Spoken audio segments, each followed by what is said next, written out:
કચ્છ જિલ્લાના સામખિયાળી ખાતે વસતા અને મૂળ રાજસ્થાનના જોધપુરના વતની મહિપાલ સતીશ થાપડિયાએ ગૌસેવા અને પર્યાવરણ સુરક્ષાને પ્રાધાન્ય આપીને એક પ્રેરણાદાયી પહેલ કરી છે। વ્યવસાય ટ્રાન્સપોર્ટ સાથે જોડાયેલા આ પરિવારે ગૌશાળાની ગીર ગાયોના ગોબરનો સદુપયોગ કરવાના ઉમદા હેતુથી આધુનિક મશીનરી દ્વારા ગોબરના લાકડા અને ઈંટોનું ઉત્પાદન શરૂ કર્યું છે।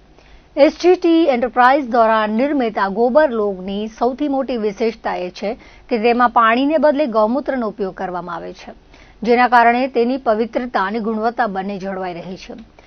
આ ઇકો ફ્રેન્ડલી પ્રોજેક્ટ પાછળનો મુખ્ય ઉદ્દેશ્ય વૃક્ષોના છેદનને અટકાવી પર્યાવરણનું જતન કરવાનો છે। સામાન્ય રીતે યજ્ઞ, પૂજા, હવન, હોટલો અને બોઇલરમાં પુષ્કળ પ્રમાણમાં લાકડાનો ઉપયોગ થતો હોય છે, પરંતુ હવે તેના સ્થાને આ ગોબર લોગ શ્રેષ્ઠ વિકલ્પ સાબિત થઈ રહ્યા છે। આ લોગ માત્ર પર્યાવરણને જ નથી બચાવતા, પરંતુ કોલસાની સરખામણીએ સસ્તા અને કાર્બન ઉત્સર્જન ઘટાડવામાં પણ અત્યંત અસરકારક છે। ખાસ કરીને અંતિમ સંસ્કારની વિધિમાં લાકડાનો ઉપયોગ કરવાથી પવિત્રતા જળવાય છે અને કુદરતી સંપત્તિનો બગાડ અટકે છે। આ પ્રક્રિયામાં છાણને મશીન દ્વારા તૈયાર કરી 5 થી 6 દિવસ સુધી સૂર્યપ્રકાશમાં સૂકવવામાં આવે છે।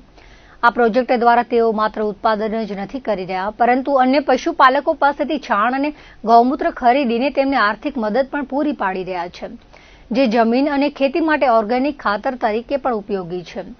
આમ સામખિયાળી ખાતે સંધ્યાગીરી આશ્રમ નજીક શરૂ થયેલો આ પ્રકલ્પ ગૌવંશના જતન સાથે આત્મનિર્ભરતા અને પર્યાવરણ સુરક્ષાનું ઉત્તમ ઉદાહરણ પૂરું પાડી રહ્યો છે।